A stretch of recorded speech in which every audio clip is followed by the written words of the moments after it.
It's the survey of buyers at corporations who buy goods and services. They ask them, what is your read on the economy? How much inventory have you got? What are prices paid like? That kind of stuff.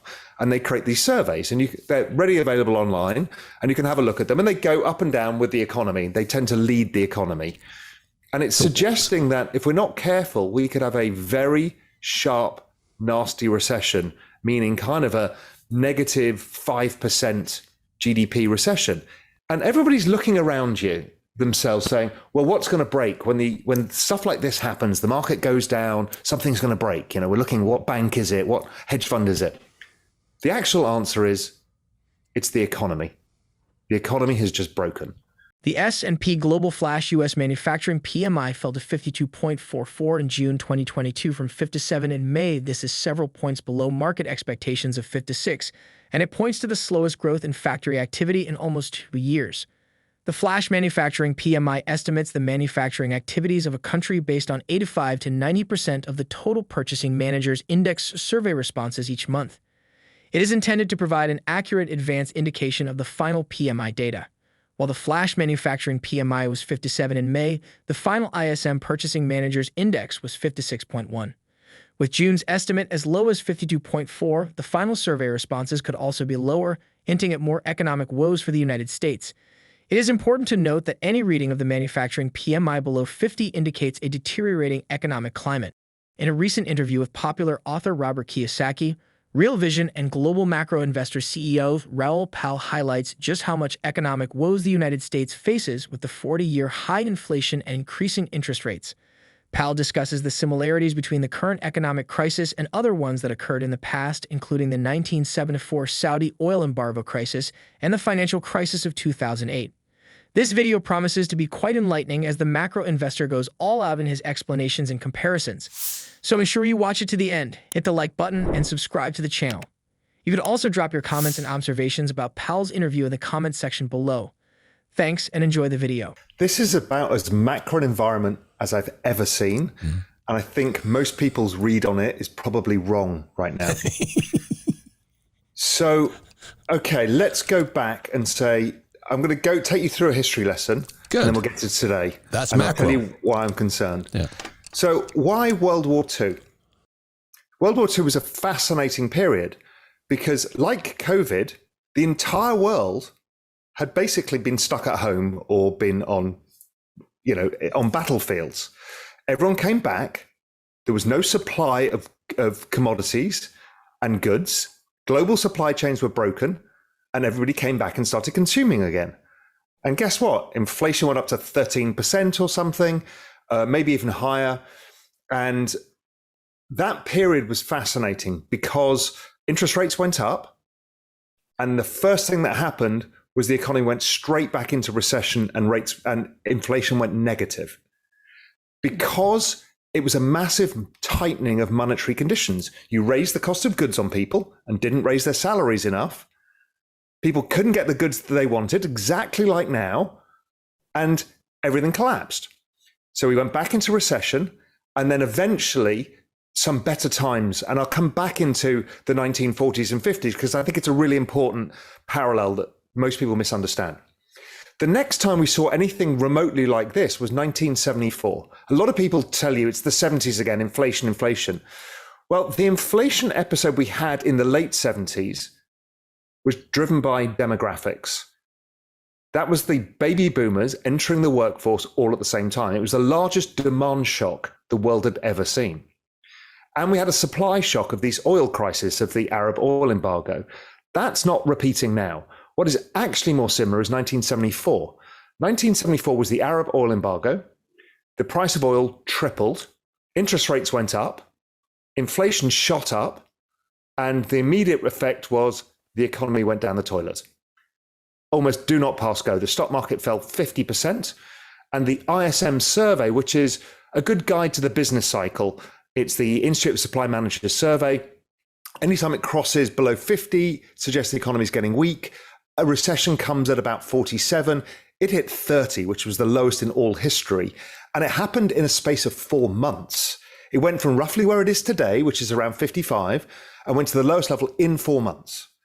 based on exactly the same kind of setup we've got now. So are you saying that the 70s are now pretty close? Yes, and inflation fell in 1974 afterwards. People are still thinking inflation goes on forever. It did not, and it did not in the 1940s either. Then the next one up is 1984. 1984, we saw an issue where global trade, there was a huge amount of trade disputes. The dollar was pretty strong, like it is now. Interest rates were going up, and inflation was high. And everybody was fearing, looking back and saying, oh, we don't want the early 80s, late 70s again, the inflation.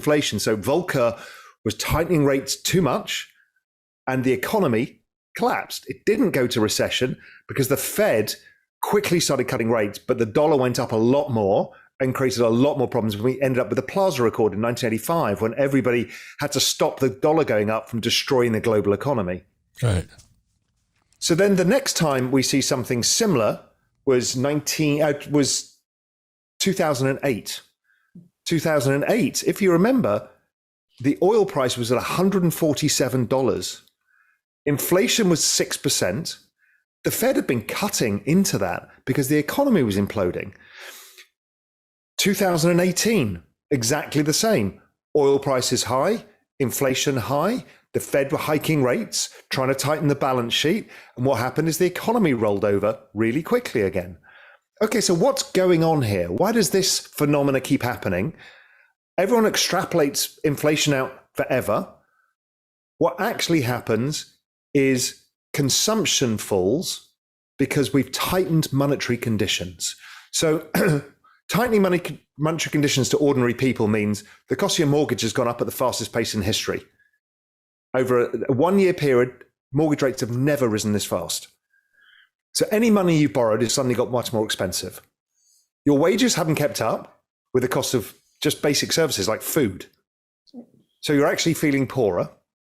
So you can't consume as much and you start not consuming other things.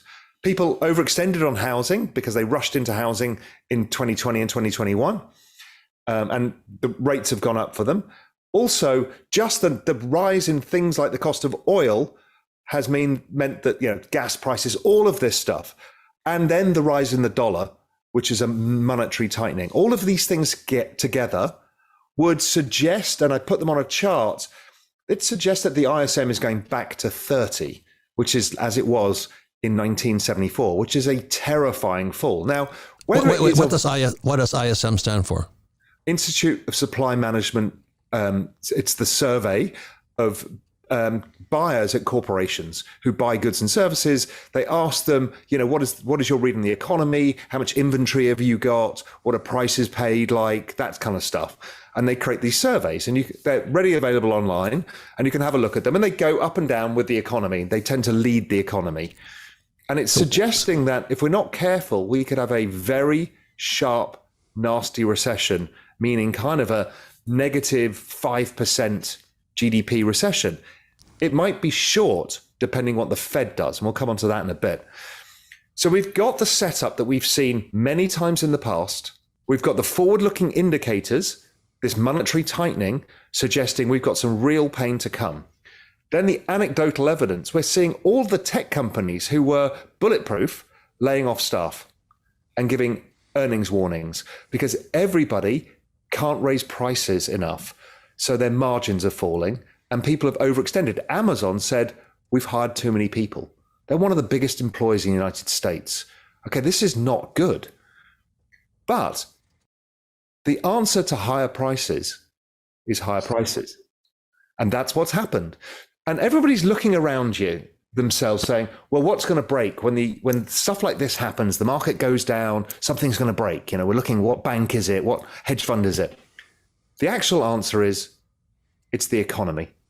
The economy has just broken. And the Fed are going to have to pivot. According to CFRA research, one of the world's largest independent investment research firms, the S&P 500, has declined an average of 8.8% during the last 4 recessions since 1990. The firm also stated that the popular stock market index usually hits a high 7 months before the start of a recession. We had that high in late December/early January when the index rose above $4,700. If history repeats itself, there is no doubt that a recession is right around the corner. Unfortunately, with the current state of the economy, this recession will be very different from the past ones. As Powell declares in his interview, the economy is broken and may be well beyond repair. Thanks for watching our videos. Let us know what you think about Raoul Pal's interview in the comment section below. If you enjoyed watching this video, please consider hitting the like button and subscribing to the channel for more videos like this.